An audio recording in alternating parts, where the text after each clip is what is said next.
Hello students, how are you. Students, जैसा कि आप लोग जानते हैं कि हम लोग सॉल्यूशन ऑफ क्वाड्रेटिक इक्वेशंस को डिस्कस कर रहे हैं। तो क्वाड्रेटिक इक्वेशन का सॉल्यूशन फाइंड करने के तीन मेथड है।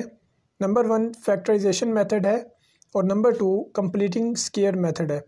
तो ये दोनों मेथड मैं पहले एक वीडियो में डिस्कस कर चुका हूँ। अगर आप वो वीडियोस देखना चाहते हैं तो आपको उनका लिंक डिस्क्रिप्शन में मिल जाएगा, जहाँ से आप जाके वो वीडियोस देख सकते हैं और इन दोनों मेथड्स को बआसानी समझ सकते हैं। तो आज हम लोग तीसरा मेथड जो है बाय यूजिंग क्वाड्रेटिक फार्मूला, इसको डिस्कस करेंगे कि क्वाड्रेटिक फार्मूला यूज़ करते हुए हम किस तरह से एक क्वाड्रेटिक इक्वेशन को सॉल्व कर सकते हैं। तो वीडियो में आगे बढ़ने से पहले मैं आपको अपने channel info and study point पे वेलकम करता हूं। अगर आप चैनल पे न्यू हैं तो जल्दी से चैनल को सब्सक्राइब करें और साथ में बेल आइकन को प्रेस करें ताकि आपको तमाम नई वीडियोस बर वक्त मिल सके। तो बगैर टाइम वेस्ट किए हम लोग वीडियो को स्टार्ट करते हैं। तो सबसे पहले हम क्वाड्रेटिक फार्मूला देखते हैं कि क्वाड्रेटिक फार्मूला क्या होता है। Let us suppose ax² + bx + c = 0। ये हमारे पास एक क्वाड्रेटिक इक्वेशन है। तो इसके लिए जो क्वाड्रेटिक फार्मूला होगा वो ये होगा x = -b ± b² - 4ac सारे का स्क्वायर रूट ओवर 2a। तो ये जो एक्सप्रेशन अभी मैंने लिखा है यहाँ पे, ये क्वाड्रेटिक फार्मूला है। तो इस फार्मूला को यूज़ करते हुए हम क्वाड्रेटिक इक्वेशंस को सॉल्व कर सकते हैं। लेकिन स्टूडेंट्स, इसमें हमारे पास एक कंडीशन भी है। उस कंडीशन को पूरा करते हुए हमने क्वाड्रेटिक फार्मूला यूज़ करना है, अदरवाइज़ क्वाड्रेटिक फार्मूला जो है वो वर्क नहीं करेगा। तो कंडीशन कौन सी है? क्वाड्रेटिक फार्मूला तब यूज़ हो सकता है जब हमारे पास जो क्वाड्रेटिक इक्वेशन है वो स्टैंडर्ड फॉर्म में हो। तो अगर हमारी इक्वेशन स्टैंडर्ड फॉर्म में होगी तो हम क्वाड्रेटिक फार्मूला यूज़ कर सकते हैं, अदरवाइज़ नहीं। तो अब ये स्टैंडर्ड फॉर्म क्या होती है इसके बारे में देखिए। ax² + bx + c = 0। इस फॉर्म की जो इक्वेशन होती है इसको हम लोग कहते हैं कि ये स्टैंडर्ड फॉर्म में मौजूद है। अब इस फॉर्म में हमारे पास क्या क्या खूबियाँ हैं वो देखिए। हमारे पास x² वाली सिर्फ एक ही टर्म है और फिर x वाली भी एक ही टर्म है और कांस्टेंट टर्म भी एक ही है और साथ में = 0 है। और साथ में क्या है कि x² वाली टर्म पहले आ रही है और उसके बाद x वाली टर्म है और फिर कांस्टेंट है। तो इस फॉर्म की जो इक्वेशन होगी उसको हम लोग कहेंगे कि ये स्टैंडर्ड फॉर्म में है। तो अब अगर हमें कोई इक्वेशन दी हुई है तो उसको हम लोग किस तरह से स्टैंडर्ड फॉर्म में लेके जाएंगे, तो इसके लिए वीडियो को आगे देखते हैं। तो स्टूडेंट्स, हमारे पास एक्सरसाइज नंबर 1.2 है। तो इस एक्सरसाइज को आज हमने सॉल्व करना है। हमारा क्वेश्चन जो है, solve the following equations using quadratic formula. हमने क्वाड्रेटिक फार्मूला को यूज़ करते हुए इक्वेशंस को सॉल्व करना है। तो पहला क्वेश्चन देखिए, क्वेश्चन नंबर 1, 2 - x² = 7x। तो इसमें हम लोग क्या करेंगे, सबसे पहले हम इस इक्वेशन को स्टैंडर्ड फॉर्म में लेके जाएंगे। उसके लिए इक्वेशन की लेफ़्ट साइड पे जो 2 और -x² है इसको राइट साइड पे लेके आएंगे तो इनके साइन चेंज हो जाएंगे। लेफ़्ट साइड में 0 बचेगा। 0 = x² + 7x - 2। x² का जो कोफिशिएंट है वो 1 है। अब हम लोग क्या करेंगे, इस इक्वेशन को स्टैंडर्ड फॉर्म के साथ कंपेयर करेंगे। हमारे पास जो स्टार्ट में मैंने इक्वेशन लिखी वो थी ax² + bx + c = 0। तो आप इन दोनों इक्वेशंस को कंपेयर कीजिए तो यहाँ से हमें डिफरेंस पता चलेगा कि इन दोनों इक्वेशंस में जो डिफरेंस है a = 1 है और b = 7 और c = -2। तो ये हमारे पास a, b और c की वैल्यूज़ आ गई हैं। अब हमने क्वाड्रेटिक फार्मूला लगाना है। x = -b ± b² - 4ac whole square root over 2a। अब हमने करना क्या है, हमने सिर्फ इस फार्मूला में वैल्यूज़ पुट करके सिंप्लीफाई करना है। तो देखिएगा, वैल्यूज़ पुट करने से ये बनेगा x = -7 ± 7² - 4 × 1 × -2 whole square root over 2a। a चूँकि 1 है इस वजह से 2 × 1 होगा। तो x is equal to -7 plus -49 plus 8, 7 square 49 होता है, और ये -4 इंटू 1 इंटू -2, इसको मल्टीप्लाई करेंगे तो +8 बनेगा। तो इसको जब आगे सॉल्व करेंगे तो ये हमारे पास आएगा x is equal to -7 plus -57 square root over 2।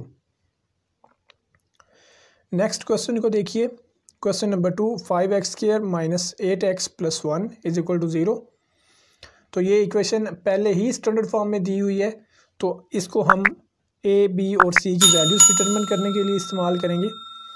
देखिए a इज़ इक्वल टू 5 आएगा, और b इज़ इक्वल टू 8 आएगा, और c इज़ इक्वल टू 1 आएगा। क्वाड्रेटिक फार्मूला लिख लेते हैं। तो ये हमारे पास क्वाड्रेटिक फार्मूला आ गया, x is equal to -8 plus -8 square -4 into 5 into 1 over 2 into 5। हमने क्या किया है, सिंपली वैल्यूज़ जो हैं वो इसके अंदर पुट किए हैं।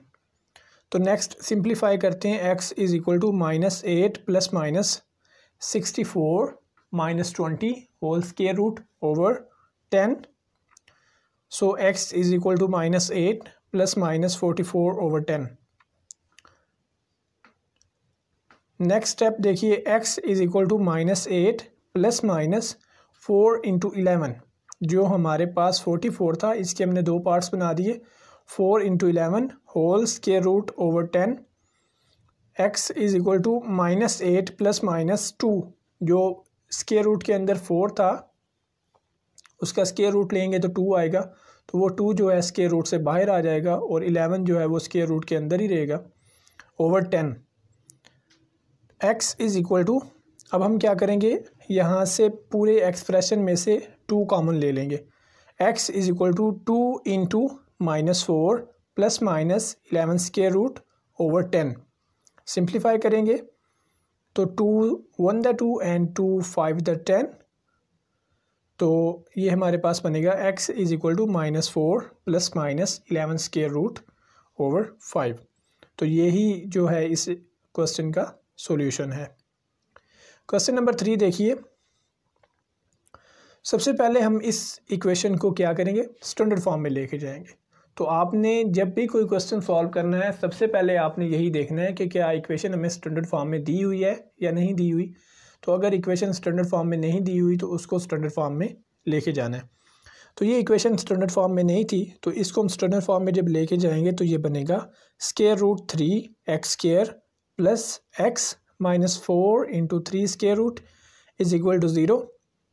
स्टैंडर्ड फॉर्म के साथ इसको कंपेयर करते हैं, तो a is equal to 3 square root आएगा, b is equal to 1, c is equal to -4 into 3 square root. तो हम जानते हैं क्वाड्रेटिक फार्मूला क्या होता है, तो क्वाड्रेटिक फार्मूला लिख लेते हैं। इसके बाद हम लोग क्या करेंगे, इस फार्मूला में वैल्यूज़ पुट कर देंगे, तो ये बनेगा x is equal to -1 plus -1 square -4 into 3 square root -4 into 3 square root over 2 into 3 square root. Simplify करने पे हमें मिलेगा x is equal to -1 plus -1 plus 48 का square root over 2 into 3 square root. So x is equal to -1 plus -49 square root over 2 into 3 square root. तो 49 का square root 7 होता है, तो इस वजह से x is equal to -1 plus -7 over 2 into 3 square root. अब यहाँ पे दोनों साइन आ रहे हैं, -1 प्लस -7, प्लस भी आ रहा है माइनस भी आ रहा है, तो हम लोग इसको एक दफ़ा प्लस के लिए सॉल्व करेंगे और दूसरी दफ़ा माइनस के लिए सॉल्व करेंगे। तो जब हम इसको प्लस के लिए सॉल्व करेंगे तो ये बनेगा x is equal to 6 over 2 into 3 square root, 2 1 the 2 and 2 3 the 6। अब यहाँ पे ज़रा आप तवज्जो कीजिए, ये जो 3 है इसको हम लिख सकते हैं 3 स्क्वायर रूट का स्क्वायर, ओके, क्योंकि स्क्वायर से स्क्वायर रूट कैंसिल होकर वापस 3 बनेगा। तो सिंप्लीफाई करने के लिए हम इसको इस फॉर्म में लिखेंगे 3 square root whole square over 3 square root. अब ये जो 3 स्क्वायर रूट है बटे के नीचे, ये ऊपर स्क्वायर के साथ कैंसिल हो जाएगा, तो हमारे पास बचेगा x is equal to 3 square root. तो ये हमने सॉल्व किया जब हमने x को +7 रखा। अब हम x को -7 रखेंगे तो x is equal to -8 over 2 into 3 square root, क्योंकि -1 -7 -8 हो जाएगा। अब हम 2 और 8 की कटिंग करेंगे तो ये बनेगा 2 1 द 2 एंड 2 4 द 8। तो इस तरह से x is equal to -4 over 3 square root, ये इसका दूसरा आंसर आ जाएगा। तो आप लोग जानते हैं कि हमारे पास जो क्वाड्रेटिक इक्वेशन होती है इसके 2 ही आंसर आते हैं, क्योंकि इसकी डिग्री 2 होती है तो 2 ही आंसर आएंगे। तो जितनी इक्वेशन की डिग्री होती है उतने ही उस इक्वेशन के आंसर होते हैं। तो इस तरह से इस क्वेश्चन के भी 2 आंसर हैं, एक x is equal to 3 square root और दूसरा -4 over 3 square root. Next question की तरफ चलते हैं। क्वेश्चन नंबर 4 देखिए, 4x square -14 is equal to 3x। Standard form में लेके जाएं, 4x square -3x -14 is equal to 0। Compare करें इसको तो a is equal to 4, b is equal to -3 and c is equal to -14। Quadratic formula लिख लेते हैं।